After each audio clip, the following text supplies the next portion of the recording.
Ravi, do you want to take maybe a quick 1 minute for introduction? Tell us about yourself, then we'll just get into the first set of questions. Well, I'm somebody who came from a very poor village in Haryana in India. Didn't know anything about private equity or luxury wealth that I finally ended up indulging in. So last 30 years, basically been in luxury industry, 10 years with Swatch Group, 20 years with LVMH, building Asian luxury market. When I started with Swatch Group, Asia was 4% of the global business. Today it's about 70% of the global business. When I started with LVMH 10 years later in 2000, Asia was 12% of luxury business. Now it's 62%. China is about half of that. So a lot has changed in these years. I got into private equity by default. We ended up building a fairly strong balance sheet, and we started to invest from our balance sheet in Asian company, primarily in Chinese, and eventually then started L Capital for LVMH and invested across Asian. So yeah, that was certainly by default, but ended up building some fairly good companies in the region. Thank you. Yeah, thanks, Ravi. Let me start with a big picture question. You mentioned Asia, you mentioned China. Has private equity's love affair with China sort of cooled? And I use that for my morning presentation. If you look at data, especially in the last 2 years, private equity investments in China have come down a lot. And earlier, when we spoke about Asia, most of PE investments in Asia went to China. Yeah, look, all of us suffer from one major issue, which is recency effect. We all go by what has happened yesterday or today or tomorrow. But if you zoom out, you will see that, look, till 1990, China, India, both the countries followed pretty much same policy. They got independent around the same time. One was socialist, one was, ultra-socialist, and both didn't get. So ideology was trumping economy. But 1990 onwards, then economy took over the agenda in China in particular. And look at, from 1990 till last year, China grew faster than any other economy in Asia. It is for the first time that, particularly in the Financial Times came out yesterday, the growth is likely to be 2.8% in China against 8.2% last year. It is for the first time in 30 years, other Asian countries will go ahead of China. But if you look at 1960 to 1990, it was the northern tigers, Japan and Korea, which grew faster than anybody else. So they had the innings for 30 years. China has had its innings for 30 years. And potentially now this could be the innings of the other Asian economies. But I would say do not count the dragon out. China still has a lot of potential. The problem is basically twofold today. One, 30% of the economy is property. And the property sector has been in a real meltdown. And unless government comes with short-term measures, first of all, to support the developers who are stressed today, and also to guarantee the projects underway are completed, this stress is not going to go away. But in the mid to long term, they need to bring fiscal reforms, because bulk of the revenue for state governments came from land sale, which is now shut. They need to bring other reforms like property tax, which is missing, which is there in all of the countries. So I think China has its work cut out, but they got to solve this. 30% of the economy shut. Second one is if the mobility of people is shut, obviously consumption stops. And that's another 30% of the economy, which is today shut. And the other issue with China, which was big positive in the last 30 years, was predictability. Policy was very predictable. Currency was going only in one direction. This year has fallen by 11.5%. Everything on policy making was in one direction, because China was homogeneous and China was single place of decision making, and therefore they were able to move very fast. That has got changed. Too many changes, too erratic changes about COVID has led to this. But I genuinely believe once the National People Congress is done next month, once the politics is settled, I believe next year we may see the mother of all stimulus packages. Mind you, they have the biggest balance sheet in the world. Nobody can match Chinese balance sheet. Mind you, when you can put 25 million people genie in a bottle, you can't put a 1.4 billion genie in a bottle. China became big not only because of Xi Jinping or Hu Jintao or Jiang Zemin or Deng Xiaoping. It is 1.4 billion people get up every day in life to get a little bit ahead.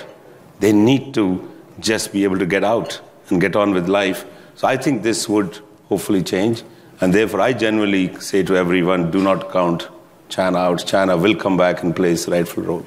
Yeah, very, very interesting take, Ravi. But one of the points that you mentioned that caught my attention was you said that the next few years could also be, the non-China economies could sort of make a comeback or grow faster than China. In that sense, when the whole bifurcation that we are seeing, China versus non-China, or China versus rest of Asia, what are the opportunities for private equity? And there's also been a lot of talk of the whole, lot of companies or firms looking at moving the supply chain out of China, looking at Southeast Asia, Vietnam, India, and all. So how big are these opportunities for the private equity space? Look, the supply chain shift was already underway before COVID itself, and that was primarily a result of geopolitical clash that has started to happen almost 6-7 years ago. And the geopolitics between US, the largest economy, and China, the second largest now, but on its way to be largest, is bound to happen. And then therefore, and it became a manufacturing behemoth, so much so that players like Apple didn't find anywhere else a single source of highly skilled people with great infrastructure. Nothing was matching China, so therefore that was the best place. And there was the same for Nike, producing 90% of his products in China because they couldn't find equally good place either for skill set or for infrastructure or for logistics. But then, of course, when geopolitical thing happens, you had to shift. That shift was already happening. It got accelerated with COVID. It got accelerated with recent geopolitical friction becoming a little bit larger because of Taiwan, etc. And recent announcement of Apple saying they'll make iPhone 14 in India, or Foxconn announcing Vedanta for chip manufacturing, $19.5 billion. Now, these are seminal events for India, for example. India was never a place for manufacturing. Only 20% of the economy, or 17% economy is manufacturing. It's really sluggish. They are part of the lowest performing manufacturing country in the region. But these are seminal events for them. I hope they will capture this and run with that. So I think opportunity is emerging across Asia. And I would say, again, McKinsey report recently came out, the 3 fastest growing economy next decade will be Saudi Arabia, number 1. We often forget about that part of the world. It's wrongly called Middle East. It is West Asia. And again, a mistake by an American guy in 1840 stuck with us, and we call it Middle East. It's neither in the middle of anything nor is east. It is West Asia, and it's growing, now likely to grow 7.5% for next decade. And with the policy reform, Vision 2030 and all, I think that's one big area. India, private sector is a lot of vitality, and I think certainly could take a big space, although public sector is really incompetent. And then countries like Indonesia, which have a scale dynamic, certainly could come up as well. So I think Southeast Asia, India, part of Middle East, particularly GCC countries, will be great gainers if they play it right. So today, geopolitically, everybody is going for them. Today, from capital allocation-wise, everybody wants to allocate more. As you're talking in the previous panel, even Chinese fund wants to allocate in this area. So everything is right for them. It's up to them to play the cards right going forward. Got it. So let's assume that the geopolitical tensions continue. You spoke about India being a big gainer. So, and if, let's say, this results in private equity inflows into China coming down further, do you see that that capital coming into Indonesia, Southeast Asia, or India? Capital availability will not be a constraint. We already see, as I say, that the global capital allocation to the region is only growing. Even the capital that was traditionally going to China is also shifting.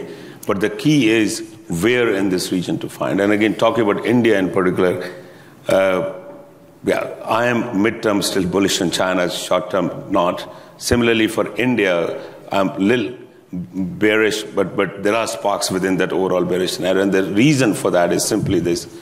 I think India, private sector, as I said earlier, has a lot of vitality. If you look at in the last 2010 onwards, almost 800 stocks in emerging markets crossed 1 billion, of which 150 were Indian, of 800, 150, phenomenally large number, crossing and becoming unicorn. China was the only country that was ahead of it. Similarly, to take other statistic, billionaires, India had 55 billionaires in 2010, now 140 billionaires. 2/3 of them are new billionaires because some of them fell out of the 55. So private sector, a lot of vitality overall. A digitization of economy, digitization of welfare state is leading to major consumption. Digital revenues have been growing at 30%, which are highest for any developing country and 3 times for developed world. So there is a lot of vitality there. But the public sector is very incompetent. Manufacturing is still at 17%. India has still a lot of work in front of it. Has not grown at more than 5% in any quarter, but for one quarter in the last 7 years. So I think there's a lot to be played out. But on the other hand, as the previous panel was talking also, that India gets hubris much too fast. Valuations start to become crazy much too early. They start to demand multiples of or valuations of developed market dynamic in a market which has not even got the lead in the developing world. So I would say, yes, the capital will not be an issue. World wants to give more money to India. Geopolitically, it stands in the best place. That's the best counter the West could have against the economy they're fighting. But India has to play its cards right. And I think, therefore, an economic agenda, they need to get better. I'll give you 2 examples. Only 20% of Indian women are employed. It's the lowest economic activity involvement of women in any, not only old world, but even if you count only emerging countries. They need to get more involved. They need to get out where rural to urban shift that happened in China from 28% to 70+ has not even started taking place. So I think the macro agenda in India has to be driven stronger. India is showing great signs. Again, Apple wants to do there. Foxconn wants to move there. Everybody wants to do more with India, but they need to get their act right. If they do, it could be, as McKinsey said, not only this decade could be Indian, the next century could be Indian, if they play cards right. Yeah, but specifically to private equity, Ravi, when it comes to India, getting money out of that country is it's been a big challenge historically. Is that changing? Well, there was another seminal event happened between the spring of, let's say, 20 to autumn of 21 was a golden period.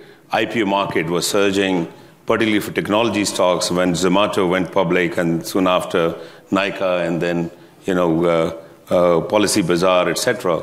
Looking fantastic. India became the darling. The amount of money that came in was great. And then came the Paytm saga and everything else started to say, hey, you need to go to India with bigger magnifying glass because all Indians are very good storytellers. But eventually, the saying in private equity now, they need to look for 3 layers below the skin and what really is happening. And I think that's where the onus again lies on the entrepreneurs as well. Do not give inconsistent messages out to the market if you're in public. But even if you're in private market, consistency of messaging, if you're telling near-term profitability is 3 years, say 3 years and not 18 months. Because the 18 months will come soon and you will then be caught with pants down. So I think India has to manage its storytelling to reality and then give, as I said, predictability is what investors want to see more.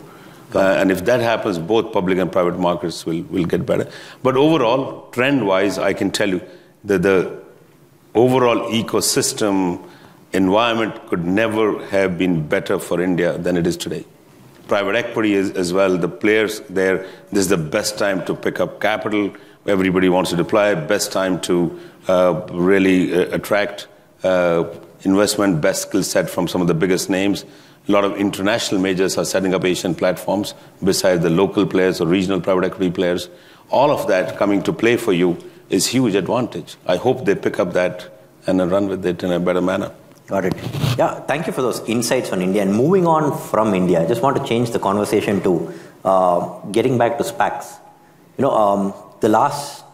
This year was a terrible year for SPACs, but until the end of last year, there was like a SPAC boom. You were doing SPACs. So what is the road ahead?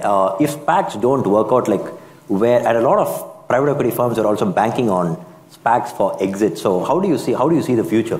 See, SPAC actually had a very unusual start. First of all,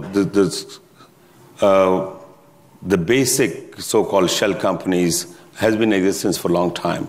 They were famous in the 90s, then fell out of favor toward 2000, and again the SPAC came in new avatar.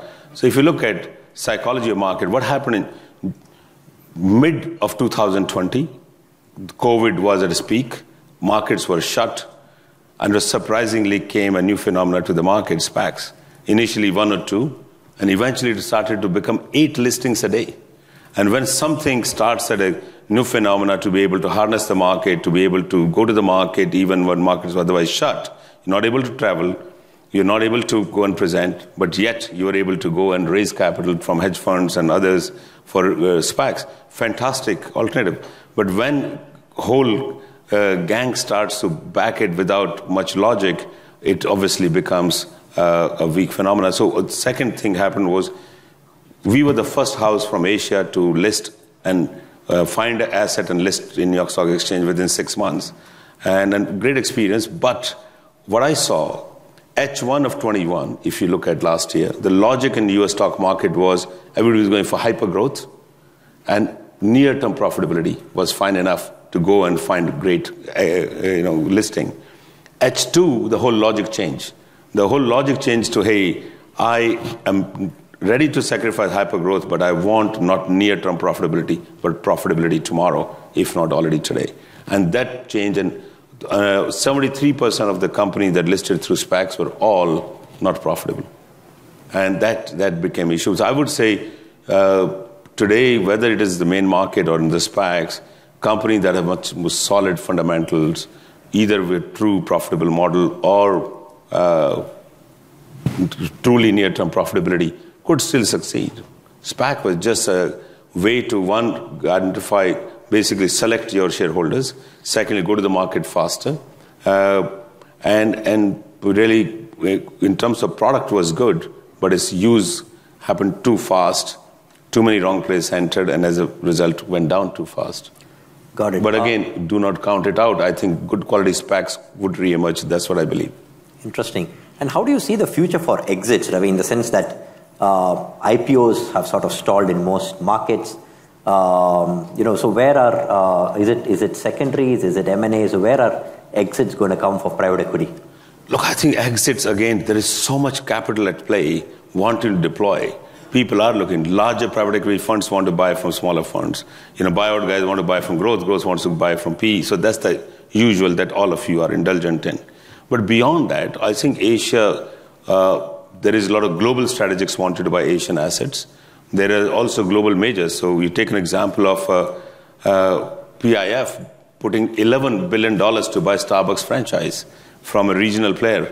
Normally, you would say exits are problem here. Middle East used to be a market where exits were never available. There's neither capital markets were liquid, nor strategics were looking at that market. But within that, now, the local majors are starting to back solid businesses if they are there. So I think if your business is good, I don't think exit will be a challenge. Exit is challenging for those who try to go to market for weaker fundamentals, for which you need frothy markets, which is not. So therefore, solid businesses will have no problem of exits. Not so solid businesses may be challenging. Yeah. In that sense, just want to slightly again shift tracks. You've spent a long part of your career with the consumer space, the luxury space. In your introduction, you spoke about how Asia used to be a small, in percentage terms, used to be very minor.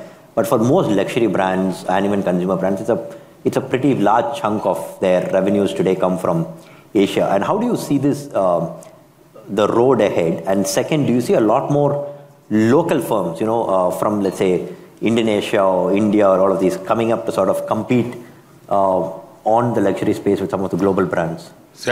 Some of you have gray hair like me might remember I presented almost 10 years ago at one of the conferences, I think it was AVCJ or Super Return, that by 2020, we will have Asian companies that will start to build brands.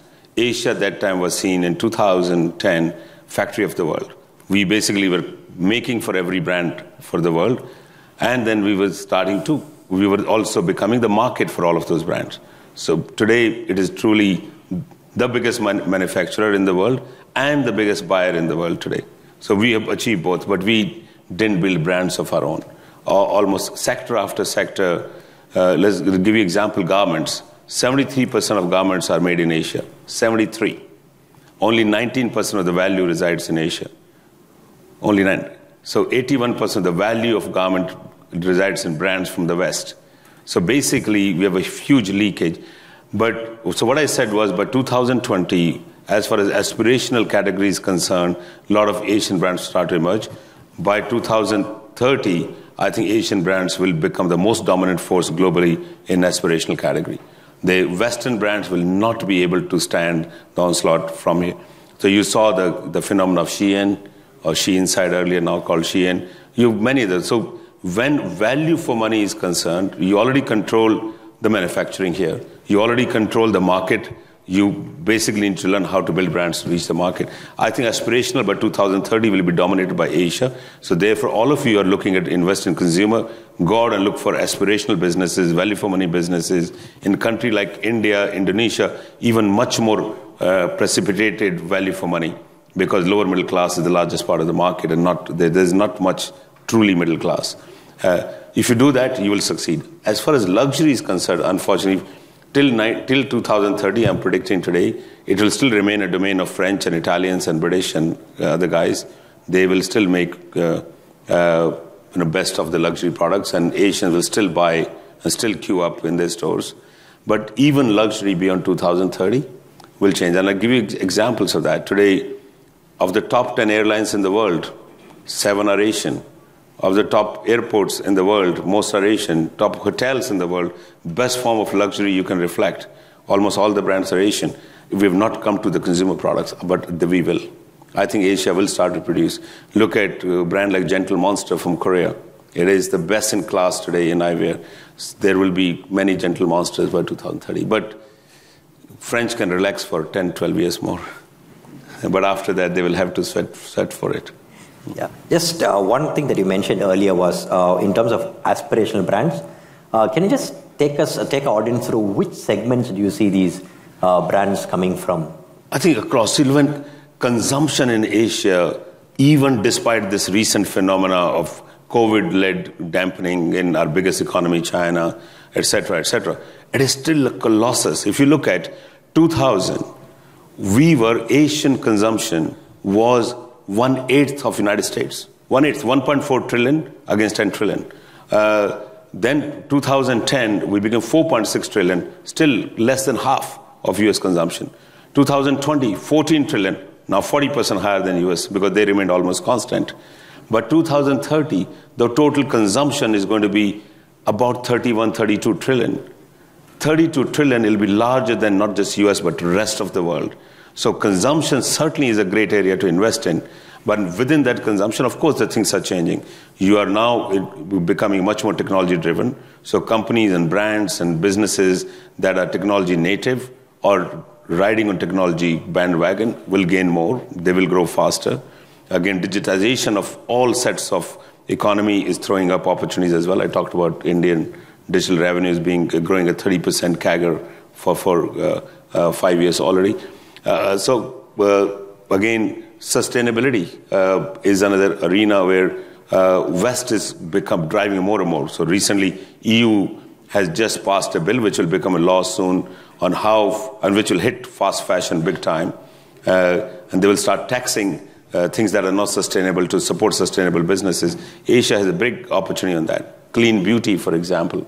Again, across Australia, New Zealand, Japan, and many of the Asian economies, Indonesia, Thailand, etc., there are a lot of clean beauty. Again, so we should take advantages of those things which are on rising wave in West and will come here as well.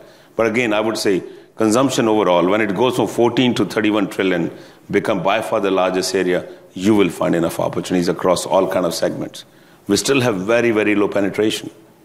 Even though, like, take an example of India, only about 11% of people have a denim.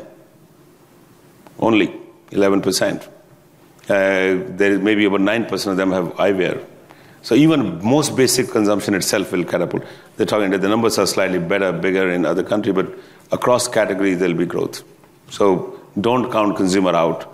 Yes, technology has been a big driver, but again, consumer riding on technology, or technology giving consumers a path through social media, through various other channels which are emerging, they will emerge across the market. So I think there'll be a big play.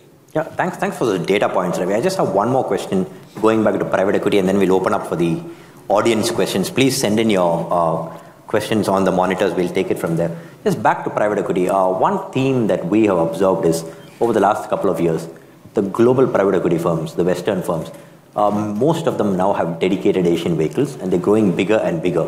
You know, everybody from the KKRs, the Carlyles, whatever, they've sort of have record Asian vehicles. So they're now competing for all the reasonable deals, whether it's India, Southeast Asia, Indonesia. Where do you see a future where, you know, some of the regional private equity firms, say in Southeast Asia, or India-specific funds, or Indonesia-specific funds, do you think it's going to be increasingly difficult for mid-market firms in this part of the world to compete with global private equity? Look, competition will increase because all major players, so I was looking at data that the Dow Jones does the ranking of the funds.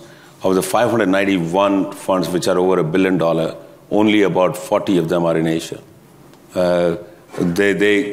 It's very clear that those funds, United States or Europe, who do not have Asia play, will have to have an Asian play. Not only because they want to come and play the market for market's growth, but now American firms or European firms are asking those GPs more and more, what can you do for me for building the bridge to Asian market? So therefore, they would come here for both purposes. One, to find opportunities here, but also then to build bridge for their assets, their portfolio companies into this market. So yes, it'll grow, but the answer is differentiation. I think more differentiated you are, country-focused funds would still be able to win if they are very differentiated, very similarly, you know, regional funds could still do well. As I said, Asia has the best story going for it. Despite the problem of our biggest market, again, I think Dragon will wake up and will rise again.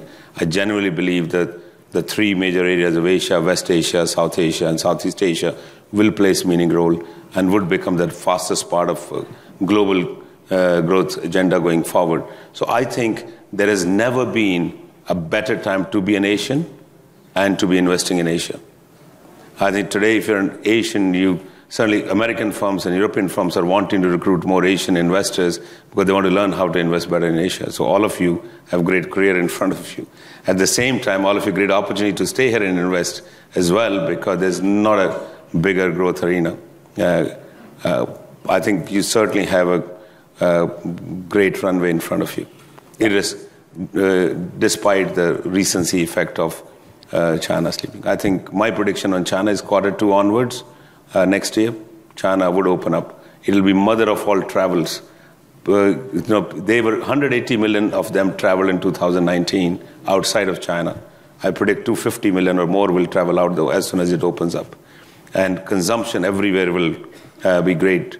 I hope Mr. Xi is much more relaxed after his election and therefore is able to open his balance sheet a little bit. And if that happens, all of us will be in great shape. Yeah, even before that, I think the global travel economy was driven completely by the Chinese tourists. We'll just take a couple of audience questions. The first one that we have is, what stops Asian brands from succeeding? Is it in the luxury space? Is it a perception issue? No, it's a very good question. See, look, and again, I've worked 20 years with the French group, which is the largest luxury goods company, and before that, Swatch Group, which is the largest watches company in the world. I can tell you there are 2-3 things we in Asia need to learn about that. One, of course, there's a perception issue because we, for 250, 300 years, broadly were colonized, and we were basically just lower end of the spectrum. As I said, consumption in all of Asia in 2000 was only 1.4 trillion. If you talk 1990, the number is minuscule. So it was neither a market, so there was never a big play for luxury here. However, if you go back 250 years, it was the center of luxury. The best of silks, best of ceramics, best of glass, best of everything was produced and consumed here. Will we get it back? I genuinely believe. I'm telling you today, hope we can. I'll be completely gray by then, but I hope I'm around by 2030, and I can tell you that Asia will become a center for luxury brand creation and will be by far the biggest market for luxury already. It is already about 2/3 of the global market. But the key is we will create a great product, and I always give example of Indian jewelry. You can buy $500,000 worth of necklace or $250,000 necklace, but the packaging is lousy. They're using the still red and blue color, 2 colors only, little packaging that we were using 30 years back. So our presentation, our storytelling, all these things are certainly lacking, and we need to go the last mile. Again, for leather goods, why a Baluti shoe is better than a shoe made in Shenzhen, again, is how the last piece of stitching, how to finish it, how to do the last piece of patina polish, how to do the overall packaging. So I think we need to go to the last mile and do everything 100% and not be happy with 90% as good. And then whole storytelling. We have been weak. Now, take an example of the most developed part of Asia, Japan. It has been a developed market for a long time. In 1990, it was already the biggest market for luxury as a singular market per capita. And for some brand like Louis Vuitton already was the biggest country as well. Today, category after category, Japanese took over. Look at cameras. If you take Leica out, there is almost no camera that's not Japanese. But the storytelling sucks. Take watches. Seiko makes as good watches as Rolex, and I'll dare say that despite having worked with Swiss. But their marketing sucks. So that's the whole thing, that even if you get it right on manufacturing, but then you don't do the storytelling right. But I think we'll all learn. Many of us are going to the West, and having worked with them, I have learned, and more will learn. Many of us have gone in tens of thousands to study in the West, come back with the learnings, and all of that will slowly get imbibed and will slowly get better. But also is confidence in your own thing. In China, when we were launching Omega, everybody said, oh, don't take a Chinese brand ambassador. Let's take a Caucasian. Cindy Crawford will be best even. So if you can't afford a Hollywood, let's take that. And then came a time when they say, okay, now we can have Chinese, but only the Hong Kong stars, because they are considered better, not Chinese stars. And today, almost every Swiss brand, you land in Zurich or land in Geneva, and you go through the airport, you will see all their ads have Chinese stars. Same story goes for Chinese art. Things after things, category you look at, once we grow confident about ourselves, once our economies become better, you start to appreciate own things a little bit better. And I think that will come. Yeah. Again, last example I give is whitening cream. Why did whitening cream have to be the biggest selling beauty product in Asia? Genetically, I'm a student of genetics. Brown skin and color skins are far stronger than white skin, and we are trying to become white. But it's all psychological as well. This is now hopefully changing, and I'm very encouraged to see it changing. And on the other hand, clean beauty. We have phenomenal heritage in clean beauty, and that is becoming a global thing. So I think we will go and take our rightful place going forward. Sorry for a very long answer. No, I think you've answered most of the next question too, in terms of the gaps in the consumer luxury market that Asia can fill. So I think many of this. And one interesting point you mentioned in the past is also about the whole consumer alcohol space when it comes to Asia. You see that there's tremendous potential for Asian brands, and we are still sort of dominant. It's still in Asia, we have like Western brands dominating the alcohol space. It is clearly. So take an example of India, the country I come from. If you see a picture of consumption of rum or whiskey, for example, by volume, and you see the chart, each country defined by sphere, India has the biggest sphere. So the largest. The next page will be by value, and you say, where did it go? It disappears, it becomes small dot. So we are still at the lower end of the spectrum. We are playing in the volume game, but not in the value game. But we see sparks there as well. Look, who knew Japanese whiskey could become the biggest part of luxury market 10 years ago? It's only a 12-year-old phenomenon. I can tell you now today, some of the best-in-class whiskeys are coming from Tasmania, in Australia, in Taiwan, we already have Kavalan. There are many others starting to emerge across. But again, it's about confidence in your thing. I can tell you today, for sugarcane or molasses-based rum, there are some fantastic products in the region. But again, we only focus on lower end of the market. We need to start looking and upgrading that. I genuinely believe you will see more and more of these things. Gin, which is a real British-Indian marriage that happened, but only British have 99% of the revenue, and we have 1% of the revenue on that. Could we go up and take our rightful place? We should, and I hope we would. Yeah.